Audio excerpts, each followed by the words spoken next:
Girl, stop! Uy, ganda ni ate! Girl, siya ganon.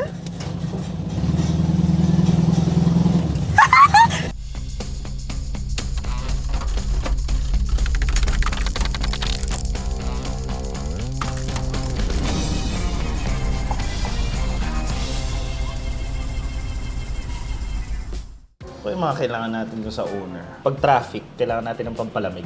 Isa ba? Pwede. Time. Ano ba megaphone? Tabi! Dibs na sa Lil Bro. Lil Bro. Oh my gosh, gusto ko na may flower. Si baby girl. Ang Tsaka si creepy Lil Boy. pakinggan. Okay, kukuha na tayo isa. Oh, go. Kailangan. Ganito. Parang ito hindi ko na mararamdaman yung minamanit. Parang hayop na Pagka yung hawak ko. Total natin ay... 12, 4, 16. So, mag-check out na kami. 3, 2... Diyan na yun. Diyan na agad? Bakit na? Pakialam mo. Bakit kulat na yung buhok mo? Ano Ito na yung Shopee nyo. Ay, Ayan. ay, Kinuha niya kasi yung diretsyo ng ay, buhok. ang bilis. Thank you po. Thank you ah. What is this? Wow! Oh, yes Two sir. fans. Oh, okay. Saan siya pinaplug? Parang walang ganto sa... ganto sa owner. Yan, so sasabit sila. Magdadango. Uy! Kawawa naman si Woody. Bakit siya lang yung nakabalot? Uy! Okay ka ba dyan? So, siya na bahala mag-unbox kasi she's got the zoomies. Ano Ikaw- kami? Iba kami ng wavelength ngayon. Ikaw na bahala mag-figure out kung para saan to. Ako magbubukas. Ano to? Bakit ang dami sheesh? Ilan yung sheesh? Tatlo? Hindi kasi bumili pa akong 3 pang owner. Sa'yo na yun ha. Wala na ako doon. Ay naku, magugustuhan to ni Risha. Oh, wait, palito tayo. Oh my gosh, hindi ko alam fur siya. Sado ka ba? Yung bibig ko. Smart. Bakit parang song to? Whose nasty ass tongue is this? Net Ganun. Tapos iti-tape pa ganun. We're feeling it. We're feeling it. Autobot.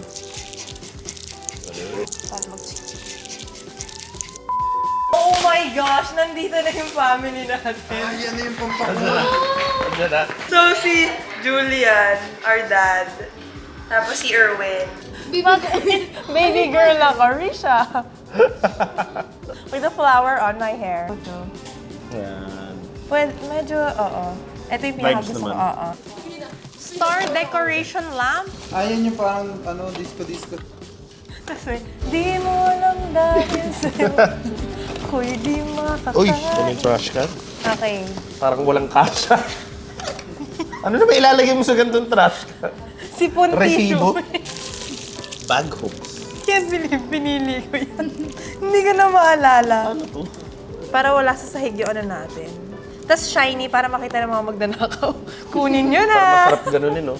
Oh. Ooh! O, testing. Sige nga. Pwedeng pa-adjust. Kaliwa na onte. Kaliwa na.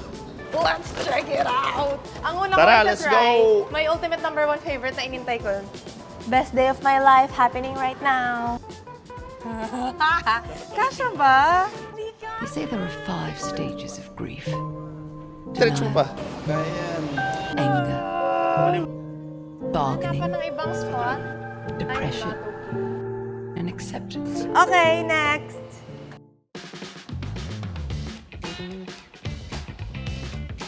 Oh no! Sorry, natanggalan ka ng paa.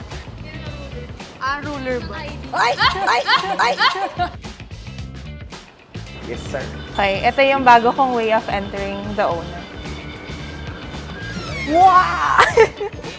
Bye, Sino guys. nahirapan? See you in Etivac.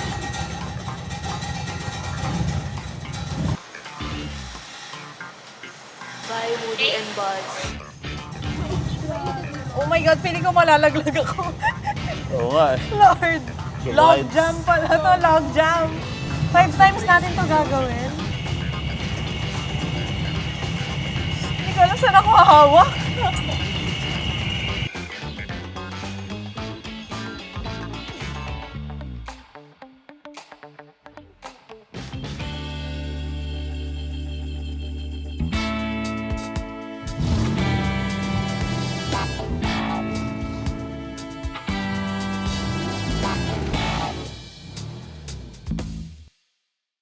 Big Ben's Kitchen promises no gimmicks, just real good food.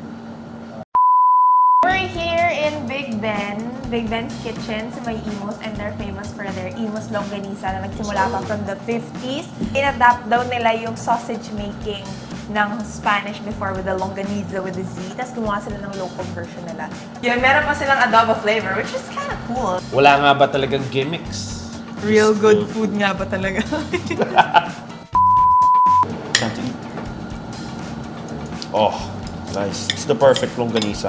For me, as a oily longganisa eater, medyo can be more soft yung labas. Pero yung loob masarap talaga. Sarap. Super dense niya. Like, ang dami niyang laman sa loob. In the shade of burgundy. Yan. Ito na, tapa. Ganito yung favorite kong tapa. Meron kasi kami kinakainan every Sunday dati na parang tapa place. Sa Fairview. Parang cafe siya na may tapa na ganito. Tapos ganito yung lasa. Tapos nagsara na siya. So, wala na. So ngayon, happy ako kasi kalasan niya. Sarap. Sarap nito. Sana may ganito sa Manila. Para sa akin, mas masarap tong sisig na to kaysa sa aling basig. Nininisip ko, ayoko sabihin. Ako, honestly, Big Ben, sisig. Isa to sa mga, siguro para sa akin, top 5 na sisig na na-try ko. Hindi siguro siya comparable sa aling lusing na sisig kasi, iba yung meat na gamit nila. Kasi ito talagang longganisa yung meat. Yeah. So it really tastes different. Like Sarap kung meron na. nito sa Manila, kahit medyo malayo within Manila, It pupuntahan ko gives siya. me sobrang good quality niya. Tapos, mura Walang lang. katulad, walang Oo, katulad. walang Hindi mo siya katulad. mahanap. Hahanapin mo. You crave for that specific thing. Parang ito yun. Saan may ganito sa Manila? So, may gagawin kaming ranking system for Owner Gang. Ang gagawin namin is i-rank namin yung food by the number of busina. So, out of 5 businas, gano'n siya kasarap. Baka kasi naiinis na kayo sa, sarap. Or sa, Sarap. Panalo. So, meron ng scale ngayon. Ano yung 5? To Dayo 4. Tapos yung 4, yun yung favorite ko, honorable mention. Tapos yung 3, saks lang. Okay, so rank na namin kung ilang busina ang Big Ben's. Let's go.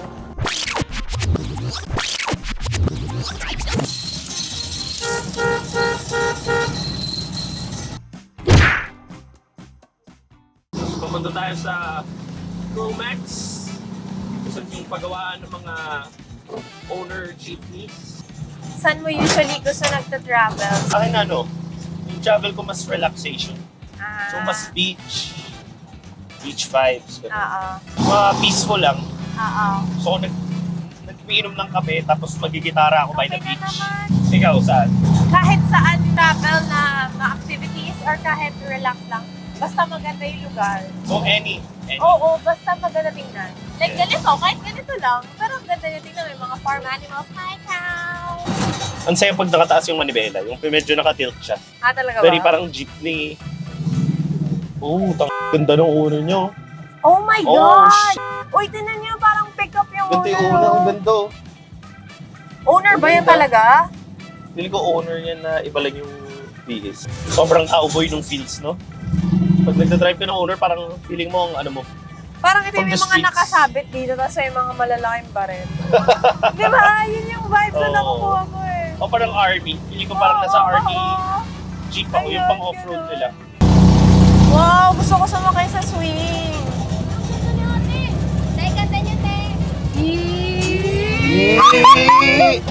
Girl, stop! Ay, ganda ni ate! Girl, wag ganon. Hindi ko na. Wala na. May pang-iisip. Hindi alam paano pa. mag-react. Hindi ko na alam. Ano ma? Pinawisan lang ako eh. We're here. And we're here. Honor. Honor. Sheesh. Honor. Honor.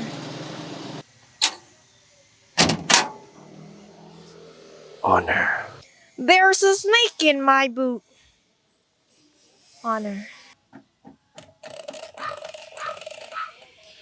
Honor. Honor. Honor. tayo ngayon sa Chromax.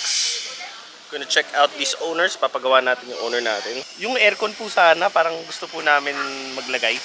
Ito, aircon. Sa pinto pa lang na aircon nasa 35 na yung ganito. Okay na kami sa electric fan.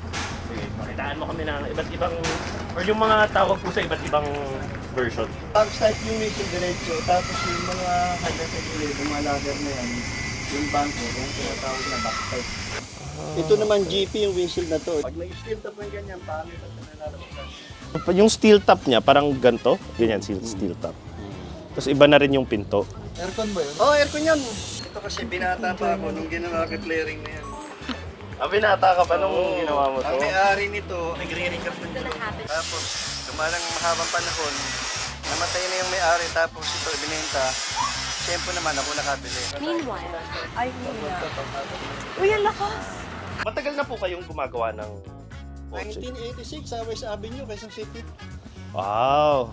Sinabayan ko ng pag-aaral sa gabi habang sa Samsung sumubok sa Cubao. Tigtatago. Wow, okay ah. Siyempre, walang Sipag, pampaaral sipag. Pag hindi ka dumiskarte, wala. Tama po. So ito kabisadong-kabisada mo na talaga kasi expertise. Iba pa yan, binata pa ako noon. Ang trabaho ko noon ito. Clearing kung tawagin, saka ito, ako gumagawa nito. Wow. Ang dating trabaho ko, nagmamounting ako ng under chassis ng mga makina paglaling. Gusto po sana namin mag-roro papuntang Visayas.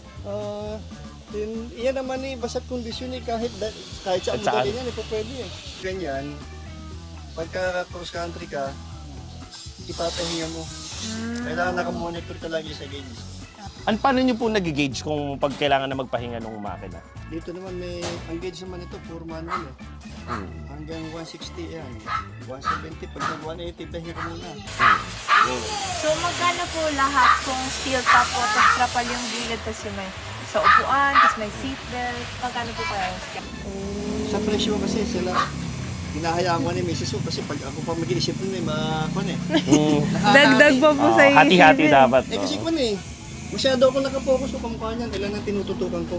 Ngayon po kung napapanood po kayo ng misis nyo, ano pong message nyo sa kanya? Basta't sumuporta lang siya sa trabaho. Kasi ang trabaho kasi pampamilya eh. Oo nga po. Mamanahin to ng anak mo eh. Kaya dapat, hati-hati, hindi susunod isang katawan lang. Kaya po kayo yung tagagawa, tapos siya taga-presyo. Oo, kailangan. Yung anak mo, ikaw mamili. Yung misis mo, bahala ka sa taga-saglit ka. Oo nga po. I-divide mo yung trabaho, hindi kaya ng isang kampang, hindi kayang solohin yan. Meron po ba kayong mga sweet messages sa asawa niyo? Uwi tayo sa sa love story ha. So, paano po kayo nagkakilala? Wala naman masyado masasabi sa asawa ko. Supportive yan. Opo. Supportive. Wow. Saka Cars. Love it. ito mga order na to. Oh. Wow! Hinihintay na lang yung mga dokumento nito. Wow! Dadalhin siya, isabi lang.